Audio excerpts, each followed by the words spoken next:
사도 바울은 로마서 2장부터 유대인의 죄에 대해서 아주 구체적으로 나열합니다. 유대인의 죄를 지적하기에 앞서서 먼저 오늘 본문인 로마서 1장 18절에서 32절까지는 이방인의 죄에 대해서 먼저 설명하고 있습니다. 여러분, 이방인 하면은 사실 우리는 그렇게 마음에 와 닿지를 않습니다. 그 감각이 이렇게 닿지를 않는데, 이 이방인이라는 용어는 유대인들이 많이 사용하는 단어입니다. 유대인의 관점에서 혈통적으로 아브라함의 자손이 아닌 사람들을 유대인들은 이방인이라고 부르죠. 또 언약적인 관점에서 신의 산 언약 공동체와 관련이 없는 비유대인들을 이방인으로 그렇게 간주를 합니다. 사도 바울은 유대인이면서도 이방인의 사도로 부름을 받죠. 그는 소아시아를 벗어나서 유럽에서 복음을 전하면서 그가 넘어서야 할 장애물이 있었습니다. 종교적으로는 하나님을 섬기지 아니하고 우상을 숭배하는 우상 숭배의 죄였고, 또 도덕적으로는 동성애와 기타 여러 음란 문화가 바울이 넘어서야 할 복음을 전하는 과정 속에서의 장애물이었던 것입니다. 특별히 바울 당시 로마와 그리스는 다문화, 다신교 사회였습니다. 우상 숭배가 만연했죠. 로마는 헬라의 그 문화와 종교를 흡수해서 헬라 신화 속에 등장하는, 그리스 신화 속에 등장하는 많은 신들을 로마식으로 그들은 숭배를 합니다. 아테네와 같은 주요 도시들은 우상 숭배의 중심지였습니다. 수많은 신상들이 도시에 가득하였습니다. 그리고 로마 제국은 동성애와 함께 음란한 성문화가 깊이 뿌리를 내리고 있었습니다. 로마 제국의 영토가 확장되면서 부와 권력이 로마시에 집중이 됩니다. 수많은 전쟁 노예들이 있었으며 또 전쟁을 통해서 빼앗은 전리품들이 로마에 쌓였습니다. 강력한 권력으로 무역을 통제하면서 부가 축적이 됩니다. 부와 권력이 쏠리면 그 다음에 자연스럽게 나타나는 것이 무엇이냐? 쾌락 문화이죠. 로마의 큰 대중 목욕탕들이 곳곳에 세워지며 이 목욕탕을 중심으로 음란한 문화가 자리를 잡습니다. 남성은 물론이거니와 심지어 결혼한 여성들도 다른 남성들과 관계 맺는 것을 자랑할 정도로 성적으로 부패하고 타락했다는 것입니다. 바울은 이런 상황 속에서 살고 있는 로마 교회 성도들에게 유대인의 죄를 논하기에 앞서서 먼저 이방인의 죄를 아주 자세하게 언급을 하고 있습니다. 하나님을 알지 못하는 이방인들이 이런 죄를 짓는 것은 당연한 일이 아니겠느냐라고 합리화시킬 수도 있지만은, 바울은 이방인이라 할지라도 근본적으로는 모든 사람이 하나님을 알 수 있다고 그렇게 변론을 합니다. 하나님을 알지 못하기 때문에 이런 죄를 짓고 있다라고 그 죄를 합리화하고 핑계할 수 없다는 것입니다. 로마서 1장 20절입니다. 창세로부터 그의 보이지 아니하는 것들 곧 그의 영원하신 능력과 신성이 그가 만드신 만물에 분명히 보여 알려졌나니 그러므로 그들이 핑계하지 못할지니라. 하나님을 알기 위해서는 계시가 필요하죠. 하나님의 계시를 크게 둘로 구분해서 설명합니다. 일반 계시와 특별 계시. 일반 계시는 사람의 마음에 있는 양심이나 하나님이 지으신 이 자연 세계를 통해서 나타나는 계시를 말합니다. 특별 계시는 우리가 가지고 있는 이 성경책, 이 성경 말씀이 바로 특별 계시입니다. 특별 계시를 받지 못한 이방인이라 할지라도 일반 계시인 양심과 자연 세계를 통해서 하나님이 살아계심을 알 수 있다는 것이 바로 바울이 주장하는 그러한 것입니다. 19절 말씀 보면은 양심 계시에 대해서 이렇게 말씀하고 있습니다. 이는 하나님을 알만한 것이 그들 속에 보임이라. 하나님께서 이를 그들에게 보이셨느니라. 율법이 없는 이방인이라 할지라도 이방인의 마음속에 있는 양심을 통해서 하나님을 알 수 있다는 말이죠. 이것을 우리는 양심 계시라고 말합니다. 사람은 누구에게나 마음속에 양심이 자리를 잡고 있습니다. 나쁜 일을 저지르면 마음에 가책을 받게 되고 또 뉘우칩니다.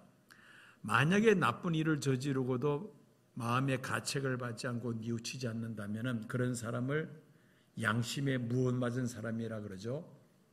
화인 맞은 사람이라 그렇게 말합니다. 양심을 통해서 하나님이 살아계심을 알 수 있다는 그러한 말이죠. 요한복음 8장을 보면은 예수님께서 예루살렘 성전에서 말씀을 가르치실 때에 바리새인과 서기관들이 7번째 계명을 범한 여성을 현장에서 붙잡아서 예수님께로 끌고 왔습니다. 그리고 예수님께 이런 질문을 던집니다.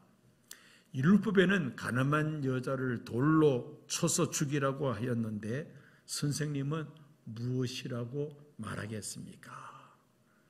예수님께서는 그 질문을 받으시고 바로 대답하지 아니하셨습니다. 가만히 머리를 숙여 땅에다가 무슨 글씨를 쓰십니다.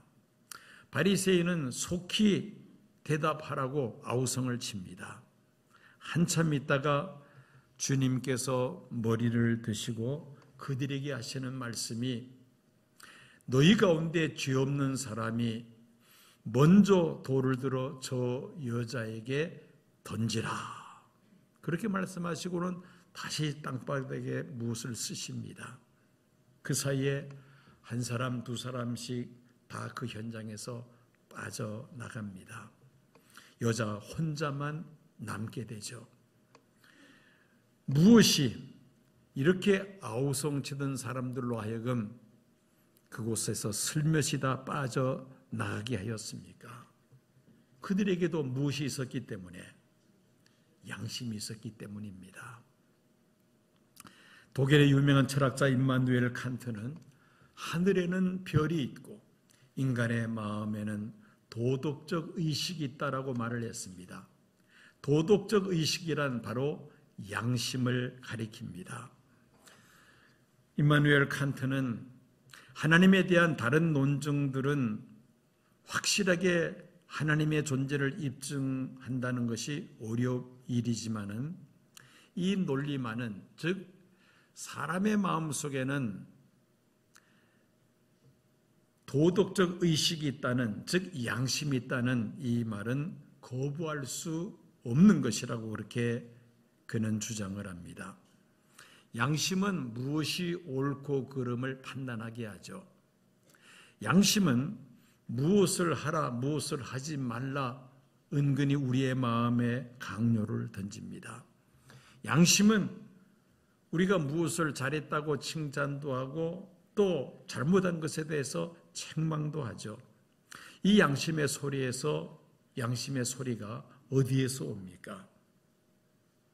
이것은 바로 하나님께로부터 오는 것입니다. 하나님께서 양심을 통하여 우리에게 말씀하신다는 것이죠. 이것을 우리는 양심 계시다 그렇게 말합니다. 두 번째로 사도 바울은 20절에 자연 계시에 대해서 말합니다. 20절 보면은 창세로부터 그의 보이지 아니하는 것들 곧 그의 영원하신 능력과 신성이 그가 만드신 만물에 분명히 보여 알려졌나니 그러므로 그들이 핑계하지 못할지니라. 존 칼빈은 하나님이 만드신 자연계가 하나님을 보는 거울이라 그렇게 말을 했습니다. 사람은 하나님께서 친히 창조하신 이 자연세계를 보면은 하나님의 능력과 하나님의 신성에 대하여 알게 되어 있다는 것입니다. 이것을 자연계시라 그렇게 말합니다. 하나님을 믿지 않는 자들, 자연세계 즉 우주 삼라만성에 대해서는 우연히 존재하게 된 것이다 그렇게 주장을 하죠. 자, 이런 주장을 한다는 것은 마치 철근과 벽돌과 흙과 시멘트와 물 이런 것들을 허공에 갖다 던졌는데 건물이 하나 만들어졌다 그렇게 말하는 것과 다를 바가 없습니다. 지금 우리 교회는 이 교회 시설 확장을 위해서 건물 일부를 철거하고 또 앞으로 이제 시공사에서 들어와서 이 시설을 크게 확장하고 보강하는 그런 공사를 진행을 할 것입니다. 목적에 따라 철저한 계획과 시공과 감리가 맞물려서 단계적으로 이런 공사가 진행이 됩니다. 대충 할 수 없죠. 이런 건물 하나 짓는 것도 분명한 목적과 치밀한 계획과 관리 속에서 이루어지는데 우주 만물이 우연하게 존재하게 되었다는 것은 너무나도 무책임한 주장이죠. 여러분, 야외에 나가서 밤하늘을 쳐다보면은 수많은 별들이 하늘에 그냥 널려져 있는 것 같습니다만은 그렇지 않습니다. 태양을 중심으로 일정한 속도와 궤도를 따라서 별들이 움직이고 있습니다. 우주에는 이런 태양계와 같은 항성계가 수천 개가 있다고 합니다. 이런 성운들이 모여서 또 우주를 형성하고 있습니다. 밤하늘을 수놓는 수많은 셀 수 없는 별들이 일정한 속도와 궤도를 따라서 움직이는 것을 보면서 확신하는 것은 이 우주는 우연히 존재하는 것이 아니라 확실한 설계자에 따라서 존재하며 움직이고 있다는 것을 우리는 발견하게 됩니다. 사람의 인체도 이런 우주와 같습니다. 인체의 장기와 모든 조직은 세포를 기본으로 하죠. 세포는 세포막, 세포질, 세포핵으로 구성이 되어 있습니다. 이 핵 속에는 유전 정보를 담고 있는 DNA가 있습니다. 이 DNA에 의해서 생명체의 유전 형질이 유지되고 전달이 됩니다. 예를 들어서 우리 사람의 이 체격, 그리고 피부와 머리카락과 눈동자의 색깔, 혈액형 등 이 모든 것들이 DNA를 통해서 유지가 되죠. 유전이 됩니다.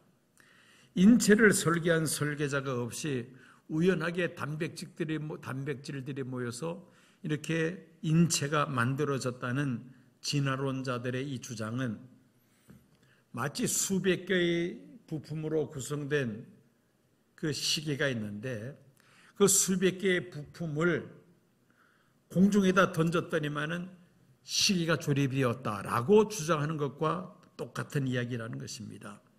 인체를 연구하는 의학자들은 연구하면 할수록 신묘막측한 조물주의 능력을 깨닫게 된다고 합니다. 자, 이렇게 하나님께서 양심과 자연 계시를 통해서 하나님이 살아계신다는 사실을 알게 하셨기에 비록 이방인들이 특별 계신 성경 말씀을 자기들은 받지 못했다 할지라도 하나님을 모른다고 핑계할 수 없다는 것입니다. 그런데도 하나님을 알지 못할 뿐 아니라 하나님을 거부하는 것은 로마서 1장 21절 말씀처럼 그 생각이 허망하여지며 미련한 마음이 어두워졌기 때문입니다. 우리 눈을 천으로 가리면 우리가 앞을 볼 수가 없죠. 물체를 식별하지 못합니다. 이방인들의 그 마음이 죄로 가려졌기 때문에 하나님을 알 수 없고 하나님을 섬기지 못한다는 말입니다. 자, 이 바울이 주장한 이방인의 죄는 크게 둘로 나눌 수가 있습니다. 첫 번째로 종교적으로는 우상 숭배의 죄이며, 도덕적으로는 동성애를 비롯한 온갖 죄들입니다. 먼저 우상 숭배의 죄에 대해서 22절에서 23절까지 이렇게 바울은 말씀합니다. 스스로 지혜있다 하나 어리석게 되어 썩어지지 아니하는 하나님의 영광을 썩어질 사람과 새와 짐승과 기어다니는 동물 모양의 우상으로 바꾸었느니라. 25절을 보면은 이는 그들이 하나님의 진리를 거짓 것으로 바꾸어 피조물을 조물주보다 더 경배하고 섬김이라. 이렇게 하나님을 알지 못하는 이방인들은 우상을 섬기고 있음을 바울은 말하고 있습니다. 출애굽한 이스라엘 백성들이 홍해를 건너 시내 광야에서 진을 치고 있을 때에 하나님께서 시내산에서 모세를 부르시죠. 그리고는 40일 동안 모세가 금식 기도하면서 이스라엘 백성들이 반드시 하나님의 거룩한 백성으로 지켜야 할 계율과 법도가 담겨 있는 그 십계명과 또 이스라엘 백성들을 거룩하게 할 제사 제도와 성막 건축을 모세에게 자세하게 계시를 하십니다. 모세가 시내산에서 더디 내려오지 않자 이스라엘 백성들의 마음이 불안해지기 시작합니다. 아론에게 자기들을 위하여 금송아지를 만들어 달라고 요청을 합니다. 이스라엘 백성은 그 금송아지가 자기들을 애굽에서 건져낸 신이라고 그렇게 말하며 자기들을 지켜주고 보호해줄 신이라고 금송아지를 경배합니다. 40일 금식을 마치고 시내산에서 내려오던 모세가 그 광경을 보고는 십계명 두 돌판을 땅에 던져 깨트리고 맙니다. 이스라엘 백성들이 그 10가지 계명 가운데서 하나님 이외에 다른 신을 섬기지 말라는 제1계명과 우상을 섬기지 말라는 제2계명을 이스라엘 백성들이 어기고 있었기 때문이었습니다. 왜 사람들이 이렇게 우상을 만듭니까? 하나님이 사람의 눈에 보이지 아니하니까 사람의 눈으로 볼 수 있고 만질 수 있도록 그 형상을 만들어서 그 형상을 섬기고자 합니다. 그게 바로 우상이죠. 그 우상에게 자신의 소원을 아뢰입니다. 결국 우상을 만들어 숭배하는 이유는 자기 자신을 위함이라는 것입니다. 바울 당시 그리스와 로마에는 이 우상 숭배가 만연했습니다. 도시에 수많은 우상들이 세워져 있었고 신전에서는 그 우상들에게 복을 빌며 제사 드리는 일들이 성행했던 것입니다. 하나님을 모르는 이방들이 우상 숭배에 푹 빠져 있었던 것이죠. 또 이방인들이 짓는 또 다른 죄가 있습니다. 그것은 바로 도덕적인 죄로서 사람과 사람 관계에서 벌어지는 죄입니다. 사도 바울은 로마서 1장 24절에서 27절까지는 동성애 죄에 대해서, 그리고 28절에서 32절까지는 그 외에 21가지 죄들을 열거하고 있습니다. 그 가운데 오늘은 이 동성애 죄에 대해서 살펴보도록 합니다. 바울이 언급한 이 동성애 죄는 오늘 21세기에도 참 우리가 많이 고민하고 있는 문제이기도 합니다. 남자와 여자가 결혼해서 가정을 꾸리고 또 정상적인 부부 생활을 통해서 자녀를 낳아 생육하고 번성하는 것이 하나님의 뜻이죠. 그런데 여성의 순리를 거스려 여성끼리 성행위를 하는 변태적인 동성애를 하고 남성도 남성끼리 이 부끄러운 성행위를 하는 변태적인 동성애가 바울 당시 이 이방인들 사이에서 퍼져 있었다는 것입니다. 이 동성애는 로마 제국에 있어서 아주 심각한 사회적인 문제였습니다. 성경을 보면은 이 동성애는 로마 제국 때만 있었던 것이 아니라 창세기 19장을 보면은 아브라함 시대에도 소돔과 고모라 성에 이 동성애가 퍼져 있었다는 것을 발견합니다. 오늘 이 시대에도 첨예한 문제이죠.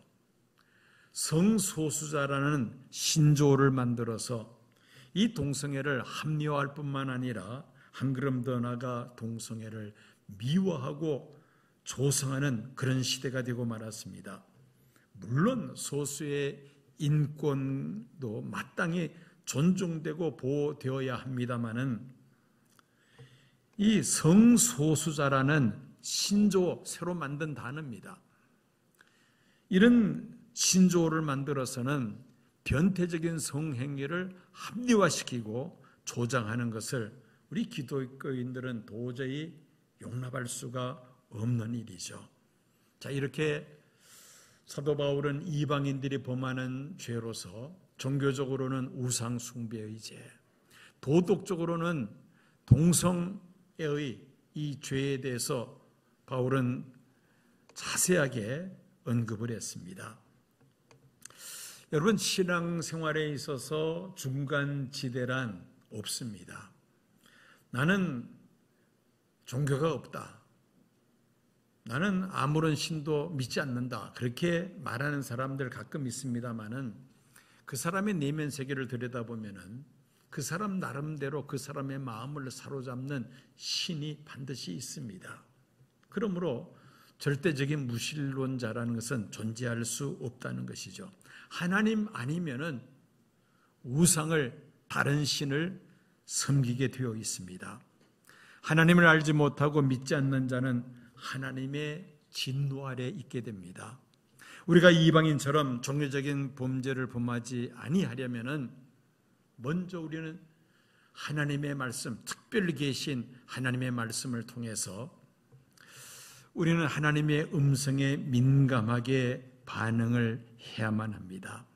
성경 말씀을 더욱 가까이 하고 성경 말씀을 우리가 귀를 기울여야 한다는 것입니다. 하나님의 백성된 우리는 하나님이 살아계심을 확신하고 하나님 앞에 영광을 돌려야 할 사명이 우리에게 있다는 것을 21절과 25절에서 말씀합니다. 하나님을 알되 하나님을 영화롭게도 아니하며 감사하지도 아니하고, 하나님을 아는 우리 성도들은 하나님을 영화롭게 하는 것이 사명이라는 것이죠. 주는 곧 영원히 찬송할 이시로다. 하나님은 우리들을 통하여 찬송을 받으시기를, 영광을 받으시기를 원하신다는 말씀입니다. 인생의 제일 되는 목적은 하나님을 영화롭게 하는 것인데, 우리가 하나님 앞에 영광을 돌리지 아니하면은 나도 모르는 사이에 그 영광을 내가 가로채게 됩니다. 그리고 더 나아가 우상에 빠지게 됩니다. 그래서 우리는 이 예배 드리는 일을 잘 해야만 합니다. 정말 온 몸과 마음과 힘을 다해서 하나님 앞에 예배 드리며 하나님 앞에 영광 돌리는 그러한 삶에 우리가 힘써야 된다는 것입니다. 우리가 하나님께 영광을 돌리지 못하는 여러 가지가 이유가 있을 수가 있겠습니다만은 21절을 보면은 감사하지 못하기 때문에 영광을 돌리지 못한다고 말씀합니다. 다시 한번 21절 보면은 하나님을 알되 하나님을 영화롭게도 아니하며 감사하지 아니하고. 사실 여러분들 돌이켜 보면 우리가 감사할 일들이 한두 가지가 아닙니다. 파면 팔수록 감사할 일들이 계속해서 솟아납니다. 예를 들어서 우리는 건강에 대해서 평소에 건강할 때는 이 건강에 대해서 감사하지를 않죠. 저도 사실 굉장히 건강한 체질이었습니다. 그러다가 작년 여름부터 지금 계속해서 이제 고생을 하고 있는 상황인데요. 고생을 하다 보니까 건강이 얼마나 중요한가를 새롭게 인식을 하게 됩니다. 오늘 건강한 몸으로 교회에 나와서 예배 드릴 수 있다는 것, 이거 얼마나 감사한 일인지 모릅니다. 건강을 생각하고 하나만 생각하더라도 우리가 평상시에 감사하는 생활을 하지 않고 있다는 것을 발견하게 됩니다. 여러분들, 사람들이 주로 건강에 대해서 감사할 때는 언제죠? 건강할 때 하지 않습니다. 언제 하나요? 병들어 죽을 뻔한 고비를 넘기고 그리고 병원에서 퇴원하면은 그제서야 이제 감사합니다. 병원비 대느라고 힘이 들었음에도 불구하고 이때는 돈을 빌려서라도 하나님 앞에 감사한금을 드립니다. 좀 표현이 지나칠 줄 모르겠습니다만 한번 혼이 나면은 그 다음에 건강에 대해서 감사하는 마음을 갖게 되더라는 것입니다. 여러분, 감사해야 되는데 감사하지 아니하면은 그 다음에 어떤 마음이 우리 마음속에 파고들어오는지 아십니까? 불평하는 마음, 원망하는 마음이 우리 마음에 파고들어옵니다. 바로 마귀의 시험이죠. 감사하는 사람은 마귀가 시험하지 못하는데 감사해야 함에도 불구하고 감사하지 않고 불평하고 원망하는 사람들 마음속에는 마귀가 틈을 타서 시험을 한다는 것입니다. 그래서 사도 바울은 항상 기뻐하라, 쉬지 말고 기도하라, 범사에 무엇하라, 감사하라고 말씀하였던 것입니다. 우리는 하나님 앞에 정말 감사해야 됩니다. 건강 주신 것 감사할 뿐만 아니라 이방인처럼 하나님을 알지 못하는 사람이 아니라 예수를 믿음으로 하나님이 살아계심을 확신하고 하나님을 섬기게 된 것, 이거 감사해야 할 줄로 믿습니다. 그리고 감사하는 마음으로 하나님 앞에 영광 돌리는 삶을 살아야 된다는 것입니다. 그런데 우리는 이방인들보다 더 악한 일을 하고 있지 않는가, 우리 자신을 돌아보아야만 합니다. 하나님께서는 우리를 택하시고 복음으로 부르셔서 하나님의 자녀로 삼아주셨는데 과연 내가 삶 속에서 얼마나 하나님을 의식하며 하나님을 의지하며 믿음으로 살아가고 있느냐는 것입니다. 입으로는 주여 주여 하면서도 내 마음에는 하나님이 계시지 않습니다. 온갖 세상 걱정, 의심, 염려로 가득 차 있습니다. 세상 재물에 대한 욕심으로 가득 차 있습니다. 세상 권력과 세상 쾌락에 사로잡혀 살아간다면은 이런 사람들은 예수를 믿는다 하지만은 오히려 이방인보다 더 악한 자가 될 수가 있다는 것입니다. 하나님의 뜻을 알면서도 하나님 말씀에 순종하지 아니하고 믿음으로 살지 않는다면은 그 사람은 불신자보다 더 악한 자라는 것입니다.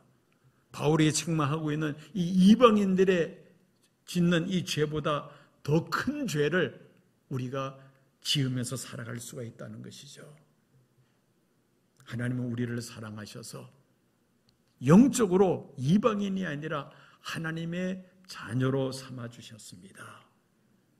늘 하나님 앞에 감사하며 하나님의 말씀을 늘 되새기고 그 하나님 말씀 앞에서는 순종하며 감사하며 살아갈 때에 우리의 삶을 통하여 하나님 앞에 영광 돌리는 삶이 될 줄로 믿습니다.